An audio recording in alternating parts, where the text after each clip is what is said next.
with loud suits and personality. reacting Woman who claims she hasn't had any plastic surgery. to the I saw you in the Windows waiting Baby room. Draw My And Life you, lady who goes to video Asia by once Tic and Tac. suddenly thinks you're spiritual. Guy who leans on everybody for some reason. I am Own at luxury. You had a well, good run. But now it's uploading time on to shut you YouTube up a little bit. Rampage right now. I I'm give skipping you this ad because it is the- boring. I'm laying on a book, so this is really annoying. Not annoying, but uncomfortable. We're back with a new Scary Tuesday Tic Tackers. This time, we're not going to tell you about any dark legend or yokai. It is something more recent, but no less terrifying. A challenge that is becoming popular on the internet and that we recommend you not to try because it may be the last thing you do.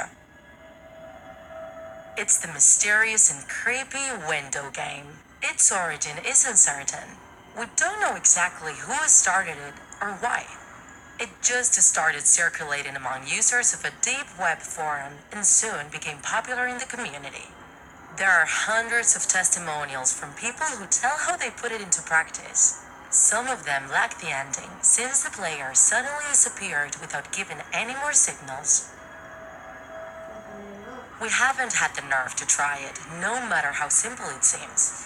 Anyone can try it in their own room at night. All you need is a window overlooking the outside and some curtains to cover it. We have said that it has to be done at night, but not just any night. It has to be the last one of the month. This is important. When midnight arrives, you must stand in front of your window wide open. As you look out, you will see a familiar panorama, but in complete darkness and stillness. Then, mentally, you have to summon a presence. You must calmly focus, take the time you need, and invite it to come. This is how you will draw its attention. Once this is done, make sure to close the window properly, no matter how hot it is, and draw the curtains. And just like every night, go to bed and turn off the light. The game may not work the first time.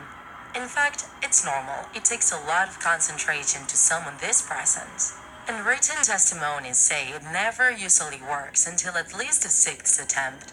Others had to wait longer, the 10th or 12th.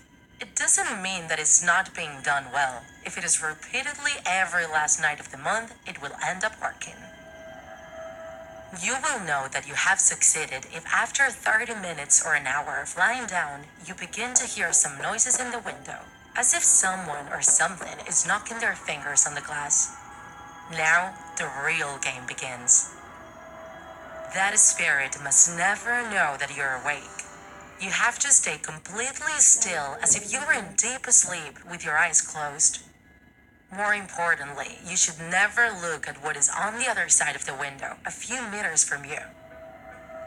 The presence will keep insisting and will keep on hitting stronger each time to the point where you think it's going to break the glass. Don't get nervous, it won't happen. And don't worry, your parents or anyone else in the house can't hear the noises. Even if they are really loud noises, only you will be able to hear them. There may come a time when the noises suddenly stop and everything is calm. Don't trust. Don't even think about moving a single muscle. It is the entity playing with you, trying to find out if you're really asleep. You have to stay still. Don't fall asleep either. You have to stay awake no matter what. The safest thing is that after a few moments, the blows will sound again with more intensity, loudly in your ears. And if you're unlucky enough to wake up and turn around to take an unintended look, the game is over for you. But then, what is the real end? When will we know that it's all over at last? Only when it's dawn and the first rays of sun come out of your window. The entity will be gone and we can get up and catch our breath again. But we can do nothing up to that moment. Not a single one of those who played this game and survived to tell about their experience was able to explain exactly what was on the other side of their window, stalking them. That's something only those who couldn't resist and ended up looking at the entity know. People who lost the game and were never heard of again.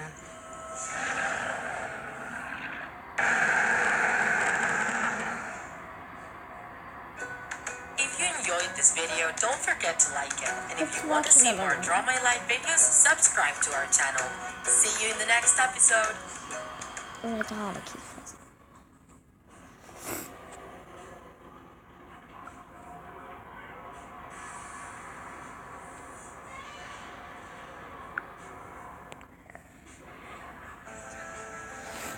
Purdue University Global. There's no limit to what you can achieve. And now,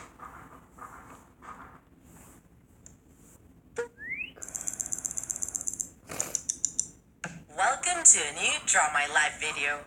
In this Scary Tuesday, we're gonna get a bit mystic and playful, and we're gonna tell you about the elevator game. A ritual of a Korean origin that takes you to an unknown dimension to contact spirits. If you are the kind of person that has always felt like exploring other dimensions, this is your challenge. You only need to go through a simple procedure to move to a different world, completely dark and spooky. The requirements you need to meet to play this game are quite simple, especially if you live in a city. When you live in the countryside, it gets a bit more difficult. The thing is, you need to be inside a building with an elevator at least 10 floors high. It's important that you are alone in the elevator, and it's better if you try it when there is not many people passing by, so you don't have neighbors calling the elevator. If this happens, you have to start over again. So if you're brave enough to play, we recommend that you grab some paper and a pencil to make notes. These steps you need to go through are a bit confusing. The first thing you gotta do to try and get to the other dimension is get in the elevator on the first floor. Then, you have to press the button for the fourth floor. Once the elevator gets there, you have to press the button for the second floor and so go back down. When you are in the second floor, you have to press the button for the sixth floor. You have to wait, and then when you get to the sixth floor, you press the second floor button again. Once there, you have to press the button for the 10th floor. And when you reach the 10th floor, press the button for the 5th floor. Right when you reach the 5th floor, a mysterious woman can get on the elevator and try to draw your attention. According to the rules of the game, we have to ignore her completely. She's a spirit trying to disorientate the player and take him to a terrible dimension. Now, you have to press floor number 1. If at that point the elevator decides to take you to the 10th floor, get ready. That means you've done it all right. When the doors of the 10th floor open, you can either get off the elevator or stay inside. If you chose to get out of it and the woman had gone in on the 5th floor, she's gonna ask you, which floor are you going to? Don't answer. Don't look at her. You will know you made it to the other world thanks to a sign, and only one sign. The only person there will be you. You'll be in the same building, but in a different dimension. And not all dimensions are the same. You can make it to a peaceful one, but also to a very dangerous one.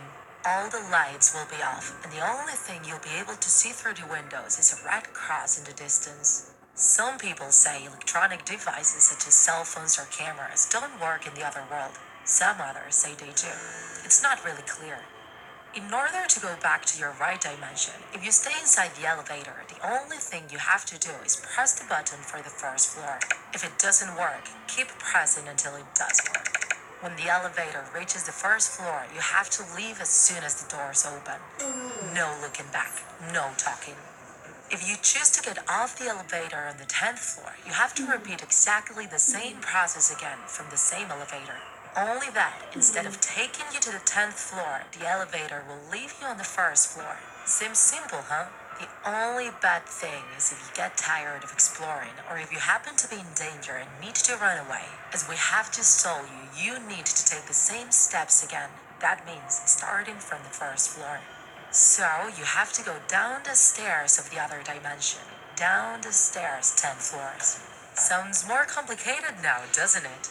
Those who have played this ritual game recommend not doing it under any circumstances. Fear takes control of you. As a consequence, you start getting lost, and the fear of not being able to go back to your dimension gets really intense. It is important to stay focused.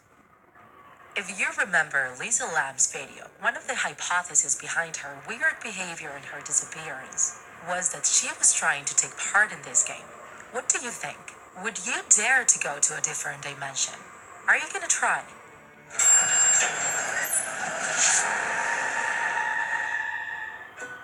If you enjoy enjoyed this video, don't forget to like it. And if you want to see more Draw My Life I hope you videos, guys subscribe enjoyed. to our channel. See you in the next episode. Bye.